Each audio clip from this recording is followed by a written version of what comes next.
ছাত্ৰ ছাত্ৰীসকল আজি আলোচনা কৰিম অসম জাতীয় বিদ্যালয়ৰ ক্লাছ 4ৰ গণিতৰ 6 মাহিলী পৰীক্ষা 2021ৰ প্ৰশ্নসমূহ আলোচনা কৰিম। যেহেতু তোমালোকৰ 6 মাহিলী পৰীক্ষা আহি আছে, গতিকে আগৰ প্ৰশ্নসমূহ তোমালোকক আলোচনা কৰিম। এনেকুৱা ধৰণৰ প্ৰশ্ন আহিব, তোমালোকে লিখিব পাৰিবা। মুঠ নম্বৰ আছে কিমান? 100। সময় 3 ঘণ্টা। 1 নম্বৰ দিছে সমুত্তৰ লিখা যিকোনো 8টা, ইয়াত 8 মাৰ্ক আছে। 1 নিযুত সমান কিমান লাখ? 1 নিযুতত কিমান লাখ? এটা সংখ্যাৰ আটাইতকৈ সৰু উৎপাদকটো কি? এইটো তোমালোকে জানো। এইবিলাক এটা সংখ্যাৰ আটাইতকৈ সৰু উৎপাদক কি? সংখ্যাটো নিজেই। 4 পূৰণ 8 পূৰণ 0 পূৰণ 7 পূৰণ 4, এইটো কি দিছে? একদম ইজি। মাজত এটা শূন্য সোমাই দিছে, গতিকে শূন্য যদি পূৰণ থাকে মানে গোটেইকেইটাৰ এনচাৰ কি হ'ব? 0 হ'ব। 2 সপ্তাহত কিমান দিন? তোমালোকে জানো 1 সপ্তাহত 7 দিন, 2 সপ্তাহত কিমান হ'ব? 14 দিন।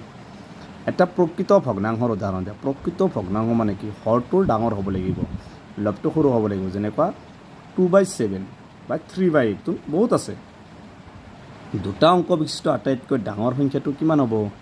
99। মানে দুটা অংক বিশিষ্ট আটাইতকৈ ডাঙৰ সংখ্যা হৈছে 99। ভাজ্য ইকুৱেল ভাজক পূৰণ, খালী ঠাই দিছে প্লাছ ভাগশেষ, ইয়াত কি হ'ব? ভাগফল। যে ভাজ্য ইকুৱেল ভাজক পূৰণ ভাগফল প্লাছ ভাগশেষ।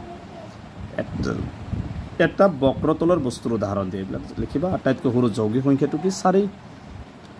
9 নম্বৰ 4 8ত এটা ঘেৰ দিয়া আছে। 4 3 9 সংখ্যাটোত ঘেৰ দিয়া সংখ্যাটোৰ স্থানমান 8 লিখিবা। 8ৰ পিছত কি ঘৰ আছে? 3 ঘৰ, মানে 8ৰ পিছত 3টা শূন্য দিবা। এইটো এটা আছিল 1 মাৰ্কৰ। এইবাৰ আছে 2 মাৰ্কৰ, যিকোনো 9টা উত্তৰ লিখা।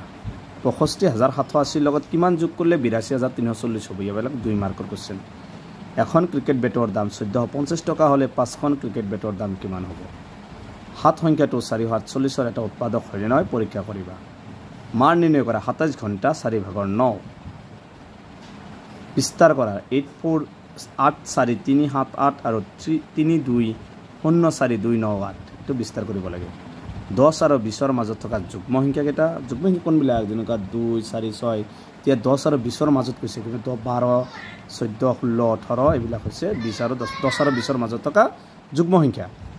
4ৰ প্ৰথম 4টা গুণিতক, মানে 4ৰ ঘৰ নেওতা। 4ৰ প্ৰথম 4টা লিখবা। 4 1 গুণ 4, 4 2 গুণ 8, 4 3 গুণ 12, 4 4 গুণ 16, এনেকৈ 4টা।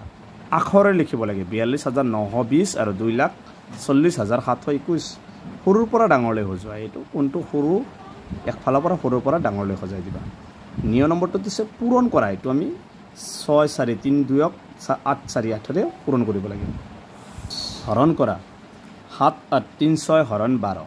যোগ কৰা 8 2 4 3 8 3 2 0 9 4 8 1 2 4 3 2।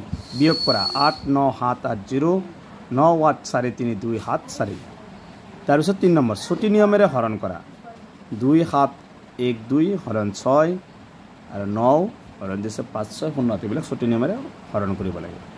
4 নম্বৰ সৰল কৰা যিকোনো দুটা, এইবিলাক সৰল কৰিব লাগে। এইবিলাক চাবা, এইবিলাকত 4 মাৰ্ক আছে। মই প্ৰশ্নটো বুজাই দিলে বহুত ভিডিঅ'টো ডাঙৰ হ'ব। হৰণ কৰা আৰু হৰণফলৰ শুদ্ধতা পৰীক্ষা কৰা। এইটো তোমালোকে যে ভাজ্য ইকুৱেল ভাজক পূৰণ ভাগফল যোগ ভাগশেষ, এইটোতে শুদ্ধতা পৰীক্ষা কৰিব লাগে। সাধাৰণ উৎপাদক ওলোৱা যিকোনো দুটাৰ 6 মাৰ্ক আছে। এইটো আমি যি তাৰপিছত 2 ভাগৰ 7ৰ 4টা সমতুল্য ভগ্নাংশ, ইয়াতো 4 মাৰ্ক। একদম ইজিটো। সমাধান কৰা যিকোনো 4টা 3 4 গুণ 12 মাৰ্ক আছে। যে 1 নম্বৰ দিছে এখন ৰাজ্যৰ মুঠ জনসংখ্যা 3,11,68,272 জন। ইয়াৰে পুৰুষৰ জনসংখ্যা 2,90,90,24,310 জন হ'লে মহিলাৰ জনসংখ্যা কিমান হ'ব? 1 নম্বৰ এখন চকীৰ দাম 375 টকা আৰু এখন মেজৰ দাম 725 টকা। 5খন চকী আৰু 7খন মেজৰ মুঠ দাম কিমান হ'ব? এটা হৰণ অংকৰ ভাজক 305, ভাগফল 240 আৰু ভাগশেষ 40 হ'লে ভাজ্য কিমান হ'ব? 12 যোৰ হাঁহৰ দাম 2,880 টকা হ'লে একোটা হাঁহৰ দাম কিমান হ'ব? দুটা সংখ্যাৰ পূৰণফল 2,304, তাৰে এটা সংখ্যা 64 হ'লে আনটো সংখ্যা কিমান হ'ব? 15 নম্বৰ দিছে 25খন চকীৰ মুঠ দাম 7,125 টকা। 100খন চকীৰ দাম কিমান হ'ব? এইটো 25 দি এইটো হৰণ কৰিব লাগিব। সূত্ৰ লিখি উদাহৰণ দিয়ে যিকোনো দুটা যুগ্ম সংখ্যা, মৌলিক সংখ্যা, যৌগিক সংখ্যা, অযুগ্ম সংখ্যা। যুগ্ম সংখ্যা কি? জীৱৰ তাৰমানে সংখ্যা কি 2ৰে হৰণ যায়, সেইবিলাক যুগ্ম সংখ্যা। মৌলিক সংখ্যা জীৱৰ সংখ্যাৰ উৎপাদক এক আৰু সংখ্যাটো নিজেই। যৌগিক সংখ্যা কি? জীৱৰ সংখ্যাৰ উৎপাদক দুটাতকৈ বেছি হ'ল যৌগিক সংখ্যা। অযুগ্ম সংখ্যা কি? যিবিলাক 2ৰে হৰণ কৰিলে বাকী থাকে, সেইবিলাক হৈছে অযুগ্ম সংখ্যা।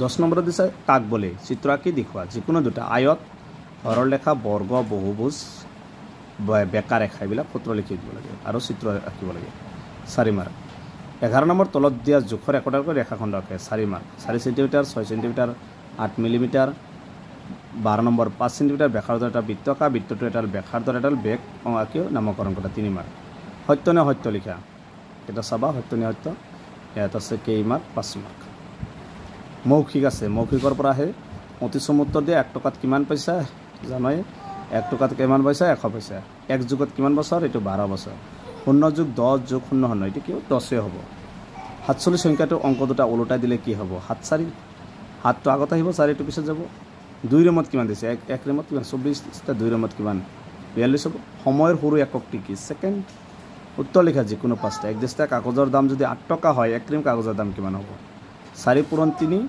প্লাস 8 ইফালে আছে খালি ঠাই 2 পূৰণ 4 দুটা সংখ্যাৰ যোগফল যদি 88 88 এটা সংখ্যা 37 হলে আনটো সংখ্যা কিমান হ'ব তাৰ পিছত সবাই এইবিলাক 2 মাৰ্কৰ এখন বাচনৰ দাম 70 টকা হলে তিনিখন বাচনৰ দাম কিমান হ'ব 6.25 টকা প্লাস 7 টকা প্লাস 2.80 টকাৰ মুঠ যোগফল কিমান বৰ্তন নম্বৰ 25 যোগ 30 ইফালে খালি ঠাই 10 যোগ 15 সবা 3 পূৰণ 8 হৰণ 4 যোগ 14 বিয়োগ 2 কিমান হ'ব দুটা সংখ্যাৰ পূৰণফল 120 তাৰ এটা সংখ্যা 60 হলে আনটো সংখ্যা কিমান ৰোমান সংখ্যাত লিখা 12 8 খালি ঠাইত পূৰ কৰা যিকোনো দুটা 3 ঘণ্টা প্লাস 3টা ইকুৱেল 10টা 10ৰ 100 গুণ 4 যোগ 4 পূৰণ 6 পূৰণ 8 খালি ঠাই পূৰণ 6 পূৰণ 4 146টা ইকুৱেল 10 গ্ৰছ তো এইকেইটা আছিল ক্লাস 4ৰ গণিতৰ প্ৰশ্ন